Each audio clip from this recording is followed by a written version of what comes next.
Hola a todos los que nos están viendo en este podcast Origen. Sean bienvenidos a este pequeño mensaje, este breve mensaje más bien. El día de hoy vamos a hablar un poquito y un poquito de verdad, de Mateo 5, el Sermón del Monte. ¿Y por qué digo poquito? Pues vamos a leer el versículo que vamos a estudiar el día de hoy y entenderán. Dice así, Mateo 5:1. Al ver la multitud, Jesús subió al monte y se sentó. Sus discípulos se le acercaron. Vamos a orar. Padre bendito, gracias te damos por este día de vida que tú nos has regalado y gracias te damos por este momento en que tú nos permites venir y escuchar tu palabra, estudiarla y ser aconsejados por ti como un padre aconseja a su hijo y más allá de un consejo nos instruyes. Gracias porque tú nos sigues hablando y porque tú nos guías para vivir conforme a tu voluntad, Padre. Te pedimos que en este momento sea así, que no salga ninguna palabra de mi boca dada por mi corazón, sino que todo lo que se hable a través de mí sea tu palabra y sea tu espíritu hablando a través de mí. Te pedimos que tu Espíritu Santo también abra el entendimiento de cada uno de los que hoy vamos a escuchar tu palabra y que nos enseñe a recibirla para ponerla en obra, Señor. Todo esto te lo pedimos en nombre de Cristo Jesús. Amén y amén. Ok, entonces, si vamos a hablar de Mateo 5:1, es necesario que marquemos las palabras clave de este versículo. Y las palabras clave que yo anoté son ver. Para aquellos que están con un cuaderno o en la comodidad de su casa y pueden traer un cuaderno y una pluma con ustedes, es momento de hacerlo. Pueden ponerle pausa en este momento a este video, ir por su libreta y su pluma y regresar. Palabras clave es ver, multitud, subió, monte, sentó, acercaron. Y las personas de las que habla este breve pasaje es de Jesús y de los discípulos y de la multitud. Eso es muy importante. Aparte de anotar las palabras clave, es necesario siempre para leer o estudiar cada pasaje de la palabra, tener el contexto, ¿no? En este aspecto tal vez no vamos a profundizar tanto en el contexto histórico, pero sí en el contexto en el que se encontraba Jesús en ese momento. Nos vamos unos versículos atrás en Mateo 4 del 23 al 25 y dice así: Jesús recorría toda Galilea, enseñando en la sinagoga de cada lugar, anunciaba la buena noticia del reino y curaba a la gente de todas sus enfermedades y dolencias. Se hablaba de Jesús en toda la región de Siria y le traían cuantos sufrían de diferentes males, enfermedades y dolores, y a los endemoniados, a los epilépticos y a los paralíticos, y Jesús los sanaba. Mucha gente de Galilea, de los pueblos de Decápolis, de Jerusalén, de Judea y de la región al oriente del Jordán seguía a Jesús. Ok, ¿qué podemos entender de este pasaje, de este contexto? Y es muy importante que cada que yo haga una pregunta, a pesar de que yo la voy a responder, tú la analices de verdad. Y igual, si gustas ponerle pausa a cada pregunta, hazlo para que tú puedas trabajar tu razonamiento antes de que te dé la respuesta yo. Pero continuando con el texto con la enseñanza, el contexto aquí es Jesús estaba compartiendo en una sinagoga. Aquí hice un poquito de contexto histórico. No a cualquier persona se le permitía compartir en una sinagoga. Entiéndase sinagoga como un templo, a lo que ellos llamaban templo, que era un lugar específico para la enseñanza de los textos espirituales, si lo queremos ver así, porque en ese tiempo no existía el término bíblicos, pero de los textos judíos, si lo quieren ver de esa forma. Entonces, no a cualquiera se le permitía compartir en las sinagogas. Por lo tanto, entendemos que Jesús era una persona que tenía la capacidad y la estructura de enseñanza para poderlo hacer, porque tenías que ser estudiado en las escrituras para poder compartir en estos lugares. Por lo tanto, Jesús se le tenía permitido compartir en esos lugares. Eso es muy importante. Ahora, Jesús estaba en Galilea, pero lo que hizo en Galilea llegó a muchos lugares de alrededor. Por lo tanto, se volvió alguien famoso, alguien conocido Jesús, primeramente por lo que compartía. Pero después de que dice que compartía, comentan algo muy importante, que es que Jesús hacía milagros, sanaba, liberaba a personas de demonios, recobraba la vista, etcétera. Bueno, todo tipo de sanidades. Por lo tanto, nos muestran que la gente lo iba a buscar y le traía a gente enferma y endemoniada para que los sanara y los liberara. Mas no decía que la gente iba para poderlo escuchar. Ok, entonces, teniendo esto como contexto, podemos avanzar con el texto principal. Entonces dice, al ver la multitud, ok, ahí vamos a detenernos. Jesús era una persona sana, por lo que nos da a entender la Biblia. En ningún momento nos comenta que sufría de algún problema de la vista. Por lo tanto, cuando nos dice que al ver la multitud, no es que Jesús tuviera un problema de vista y en ese momento se dio cuenta que había una multitud. Tampoco nos dice que Jesús estaba despistado y que en ese momento fue como, wow, ok, viene esta multitud. No, cuando hay una multitud de personas es imposible no notarlo visualmente, al menos que, como acabo de comentar, tuvieras un problema de ceguera. Dado que el caso de Jesús no es este, entendemos que cuando dice al ver la multitud es se detuvo. Jesús no solo los observó rápidamente, ¿no? O sea, él los vio, se detuvo a verlos. Suponiendo que Jesús estuviera aquí ahorita y se detuviera a ver a una iglesia, que estuviera en un servicio y estuviera viendo a la congregación. Detenerse a verlos es analizarlos, ver sus necesidades o incluso razonar el por qué están aquí. Cuando yo veo, poniendo un ejemplo, a un joven de nuestro grupo de Redirect, puedo ver en qué estado viene, si viene enfermo, si tiene gripe, normalmente se le va a notar en la nariz, si tiene hambre, normalmente va a estar con una cara con cierta expresión, si está cansado, obviamente en las ojeras, distintas formas. Entonces, cuando decimos que Jesús, al ver a la multitud, es cuando se puso a analizarlos, cuando se detuvo y los volteó a ver, notó algo muy importante que viene en el contexto. Entonces Jesús, cuando ve a la multitud, se da cuenta que, ok, aquí hay gente enferma y hay gente endemoniada, hay gente con necesidad. Entonces, ¿qué es lo que hace él ante esta situación? Yo te puedo preguntar, ¿tú qué harías si fueras Jesús en este caso y volteas a ver a mucha gente, a una multitud con necesidades? Uno pensaría naturalmente que te detienes y los sanas a todos. Hablamos de un contexto donde Jesús viene de estar sanando a mucha gente, pero aquí ya no estaba avanzando, se detuvo, vio a la multitud y ¿qué hace él? Dice, subió al monte y se sentó.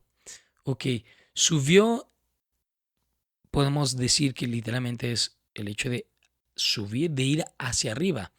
Y el monte, podemos ver varios ejemplos de subir al monte o estar en un monte a lo largo de la Biblia con distintos personajes. Por ejemplo, encontramos a Abraham que hizo un acto de ofrenda o de un sacrificio de adoración y subió al monte con su hijo cuando lo iba a sacrificar. También podemos encontrar a Moisés que cuando se encontraba con Dios tenía que subir al monte, incluso decía que cuando bajaba del monte el rostro le brillaba y le tenían que poner un velo para que no cegara a las demás personas por la presencia que tenía todavía de Dios encima de él. Entonces también podemos encontrar un Elías que cuando va y se esconde en una cueva es referencia a un monte, a un lugar alto y ahí se le apareció a Dios. Podemos encontrar varios ejemplos de lo que es subir al monte y todos estos nos conducen a acercarse a Dios. Incluso más adelante en la transfiguración dice que Jesús subió con 3 de sus discípulos y ahí tuvo una transformación. Entonces, cuando hablamos de subir al monte, hablamos de un encuentro con Dios, un encuentro íntimo y real, profundo con Él. Moisés, como lo mencionamos, tuvo un momento de intimidad donde Dios le dio la palabra misma, los 10 mandamientos ahí, y le daba instrucciones para guiar a su pueblo. Abraham iba a adorarlo. Elías, por más que se escondía, ahí, en el silencio, en la pasibilidad de ese lugar, en ese monte, escuchó a Dios. Estuvo la presencia de Dios ahí. Entonces, ¿qué nos habla subir al monte? Es ir e intimar con Dios. Pero aquí tú me puedes decir, pero Jesús era Dios. O Jesús no subió ni oró ni adoró, solo se sentó. Sentarse es un sinónimo de reposar, de descansar. ¿Por qué? Porque hay que recordar que sí, exactamente como lo comentamos, Jesús no es solamente un hombre. Sí es 100% hombre, pero también es 100% Dios. Por lo tanto, el subir al monte y sentarse es como subir a su trono, a un lugar donde la gente lo pueda a él encontrar. Entonces tenemos estos tres ejemplos, pero todos y cada uno de estos nos representan un compromiso y un sacrificio. En el caso de Elías, que puedes decir, ¿y él qué compromiso, qué sacrificio hizo? Bueno, pues antes de ese ruido apacible, como le expresa la palabra, hubo mucho caos. Entonces quedarse ahí o estar ahí representaba un sacrificio de, aquí me puede pasar algo y aún así voy a estar aquí. En el caso de Moisés, fue todo un proceso durante el desierto para llegar ahí. Abraham literalmente iba a sacrificar a su hijo, iba a dar una parte de él. Entonces, entendemos el subir al monte como un compromiso o un sacrificio, algo que no cualquiera hace. El subir al monte denota compromiso, pero estando ahí denota intimidad. Y tú dirías, entonces, si Jesús subió ahí, por qué subió ahí para denotar compromiso, sacrificio? ¿Por qué no se quedó con la multitud y los empezó a sanar? Bueno, porque aquí tú y yo tenemos necesidades como estas personas. Tal vez no las mismas, pero todos tenemos necesidades. Algunos tienen necesidad económica, otros de salud, otros espiritual, tal cual, otros de necesidad de libertad espiritual, otros libertad física, igual están presos. Mucha gente tiene necesidades. ¿Cuántas personas no están ahorita mismo orando a Dios por alguna necesidad? Jesús lo que hace aquí es ver a una multitud de niños malcriados, y perdóname la expresión, pero niños malcriados porque lo único que estaban haciendo era extender la mano y dame. Dame porque yo necesito. Dame porque yo tengo necesidad y tú me lo debes de dar casi casi. Dame porque solo tú me puedes sanar. Pero analicemos bien más adelante. Aquí tendré que poner las citas bíblicas, pero más adelante Pedro le dice a Jesús, ¿a quién iremos? Pues solo tú tienes palabras de vida eterna. Aquí ven la diferencia entre te sigo porque necesito algo de ti, porque necesito que tú suplas mis necesidades, a te sigo porque solo tú tienes palabras de vida eterna, porque estoy buscando el reino, porque estoy buscando la eternidad y tú tienes la eternidad, tú tienes el reino, tú eres Dios, tú eres el rey. Te sigo por lo que me vas a enseñar, por cómo me vas a guiar, no porque quiero que me des lo que yo quiero. Si me va a entender, esos dos contrastes son muy delicados. Entonces podemos continuar en el texto que dice, sus discípulos se le acercaron. Al principio dice, al ver la multitud, y aquí dice, sus discípulos. Es muy importante porque a veces la gente no piensa en esto, no se detiene y lo analiza de esta forma. No se acercaron todo el mundo, no toda la multitud escuchó el sermón del monte, por más raro que suene. Dice, se acercaron sus discípulos. O bueno, sus discípulos se le acercaron. ¿Quiénes son discípulos? Y no dice, los 12 discípulos se le acercaron, o los 12, porque a veces nada más la Biblia los menciona así, los 12. Aquí dice, los discípulos. Entiéndase discípulos por todos aquellos que buscan aprender de Jesús, guiarse por Él. Incluso más adelante, cuando Pedro hace esta afirmación de, pues a quién iremos si solo tú tienes palabras de vida eterna, decía que Jesús le habló a sus discípulos y de todos los que había, solo se quedaron estos 12, que posteriormente los conoceremos como los apóstoles. Entonces, estos discípulos de los que habla la palabra son aquellos que realmente estaban buscando aprender de Jesús. Ellos se le acercaron porque ellos tenían hambre de Jesús. Ellos hicieron el compromiso y el sacrificio de subir al monte.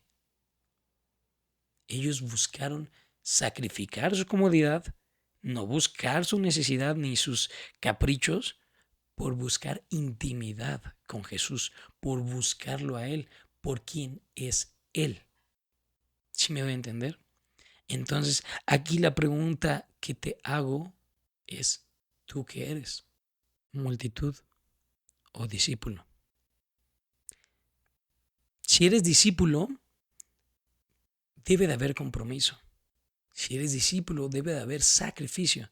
Si eres discípulo, tienes que tener hambre de intimidad con Cristo. Para poder casarte, necesitas comprometerte y sacrificar muchas cosas. Si buscas graduarte, necesitas comprometerte con tus estudios y sacrificar noches de sueño. Si buscas tener un buen empleo o ganar más o emprender, necesitas comprometerte y sacrificar. Trabajar duro, esforzarte, necesitas hacer algo para lograrlo. Si buscas lo que quieras, si buscas, no sé, tener un mejor cuerpo, pues necesitas comprometerte y sacrificarte porque pues te va a doler el ejercicio que hagas, el dinero que gastes en dieta o incluso dejar de comer lo que te gusta comer por comer lo que debes de comer. Si necesitas lo que quieras en esta vida, necesitas comprometerte y sacrificarte. Ahora, no estamos hablando de cualquier cosa, estamos hablando del Señor Jesucristo, de Dios hecho carne, de Dios mismo, de Jesús. ¿Cómo no vas a desearlo? Él es deseable. Y si nosotros nos llamamos cristianos, entonces nos debemos de llamar discípulos. Y si somos discípulos, tenemos que tener ese compromiso y sacrificio. ¿Tú qué estás sacrificando? ¿Tú cómo te estás comprometiendo con Jesús? ¿Estás subiendo al monte o estás en tu comodidad de multitud diciendo, tú nada más dame lo que necesito, yo estoy bien yendo solo los domingos a la iglesia o tal vez haya algún estudio entre semana y digo, pues también estoy yendo a ese estudio aparte de los domingos? No, un compromiso y sacrificio es ir donde sea que Jesús vaya. Y ahorita dices, no, pero Jesús no está en tierra, entonces ¿qué hago? Bueno, pues aquí está su palabra, aquí está Él. Todos los días tenemos que seguirlo. Todos los días hay que leerlo, hay que seguirlo. Y aún así leyendo, Él te va a enseñar que no solo se trata de leer, se trata de orar, de intimar con Él y todo lo que Él te enseña, que lo vamos a ver más adelante en Mateo 5, en el Sermón del Monte, es ponerlo en práctica.